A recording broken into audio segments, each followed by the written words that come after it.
Good morning. It's Arlo Johnson calling in from Vernon, British Columbia, 9:47 a.m. Sunday, the whatever it is, 6th of August. Okay, I'll get right to it. And you know the whole thing about all this talk now about end of the world and end of this age and tribulation and Jacob's trouble and all this stuff and global warming and atomic wars and nuclear this and nuclear that and all this stuff. When I start listening to all this stuff, and I know that there is going to be a end of this age. It's going to happen. But what I had never heard about or thought about or had an inkling to was the fact that it all depends and is dependent on what happens in Israel, the land of Israel, this little blinking country. Now, from what I understand, that God claimed that country as His country, and those people as His people. Now, the Jews in that country, who are 1/12 of the tribe of Jacob, 12 tribes of Jacob. There's one tribe. There's 11 others. Seems to be, right now seems to be much more preeminent. And when I read the Bible and listen to the Bible and everything else, it's talking about the family of Adam and the family of Jacob.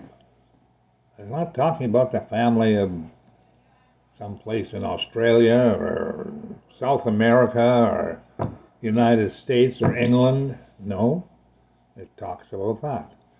When you read Revelation, the book of Revelation, and it describes the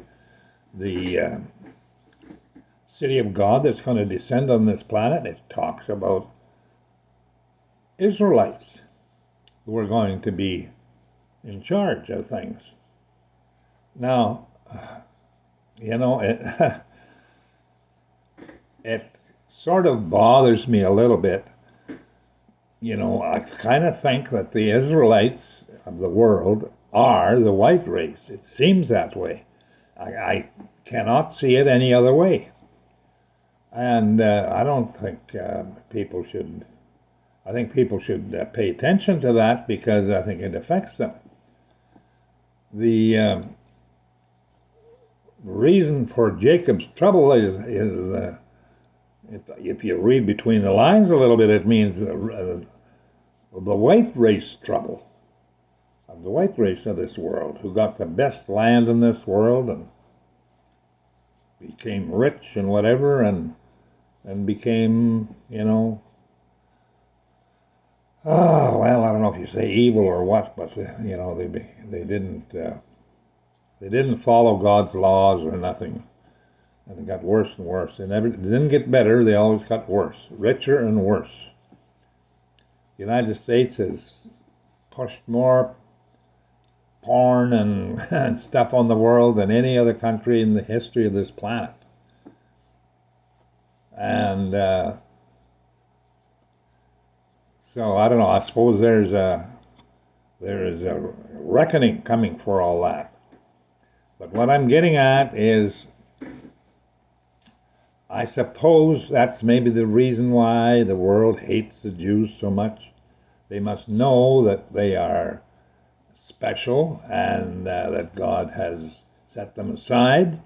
And and sometimes I can't blame people for not liking the Jews, because the Jews can be pretty miserable sometimes, and they are always the ones who have the money, and they don't see them and not in this country at least, you don't see them farmers or loggers or truck drivers. No, they're either storekeepers, bankers, or own movie studios or whiskey. Money stuff, especially money. And I think that's why people have an aversion to them. They feel that they somehow get an upper hand by doing things kind of sneaky or what, I don't know. But anyway, the thing is, it becomes more and more evident to me that there's more to this than meets the eye. The end of the world, the end of the age, Jacob's trouble and everything else. You know, God does things totally different than I think or you think. His thoughts are way different. Maybe that is what he's going to do. Maybe this city of God is going to be a place for all the descendants of the 12 tribes of Israel, and then outside of the city is going to be the rest of the people who are not there. And the people in the city will most likely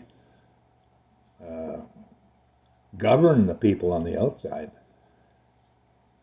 I don't know. It sure makes you wonder, though, doesn't it? Anyway, the whole thing boils down to one thing. He's made an offer to anybody. They don't have to be Israelites. They don't have to be Jews. They don't have to be anything like that. He says anyone in the world has the right to come to him and ask for forgiveness and tell him that he believes that he sent his son to this earth, and he does that. He says you will be saved from this destruction. And you know, look at the difference. Being destroyed in the penalty is death for breaking God's law, or the good part is eternal life with him forever. That is so far apart and so much difference that I can't really see how anyone would not want to pay attention and figure this out while you can. Yeah, it's and it looks like it's going to get to that point pretty soon. I think God's going to let it get so dirty and bad and miserable that before he actually puts a stop to it all, because it seems like he wants to prove to the universe that he's let it run its course, and being he has no equal, he makes a